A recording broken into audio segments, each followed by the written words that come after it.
क्या हुआ जब ईडर के हाकिम ने अपने एक जानवर का नाम राणा संग्राम सिंह रखा और उस जानवर को किले के दरवाजे पर बांध दिया।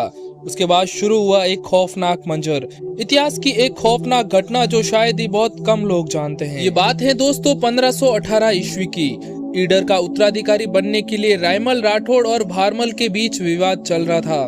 उस समय महाराणा सांगा ने रायमल का पक्ष लिया। इस वजह से भारमल नाराज होकर गुजरात के सुल्तान मुजफ्फर की शरण में चला गया। उसके बाद दोस्तों सुल्तान मुजफ्फर ने अपने खास निजाम मुल्क को फौज समेत ईडर पर आक्रमण करने भेज दिया।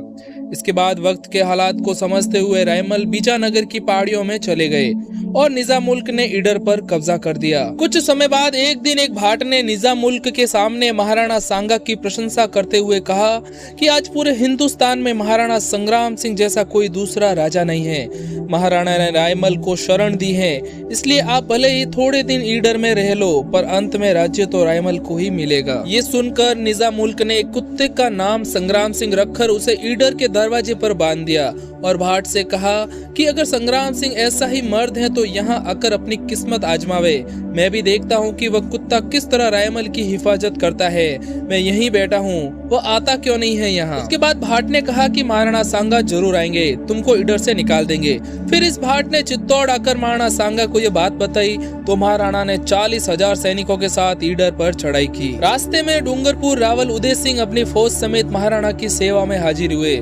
उसके बाद निजाम मुल्क ने सुल्तान मुजफ्फर को खत लिखकर उनसे भी मदद मांगी, लेकिन उन्होंने भी मना कर दिया। कुछ समय बाद उसकी मदद करने के लिए सुल्तान मुजफ्फर फौज समेत रवाना हुआ और मोहम्मदाबाद पहुंचा, जहां उसे निजाम मुल्क का खत मिला जिसमें लिखा था कि राणा सांगा के पास 40,000 सवार हैं और मेरे पास महज 5,000। इस खातिर ईडर को बचाना नामुमकिन है। उसके बाद महाराणा सांगा ईडर तक आ चुके थे।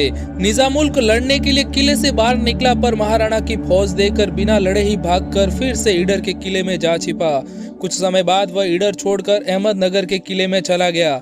महाराणा सांगा ने ईडर पर अधिकार करके वहां की गद्दी पर रायमल राठौड़ को बिठाया। उसके बाद दोस्तों निजाम मुल्क के अहमदनगर में छिपे होने की खबर सुनकर महाराणा सांगा ने अहमदनगर के किले को घेर लिया।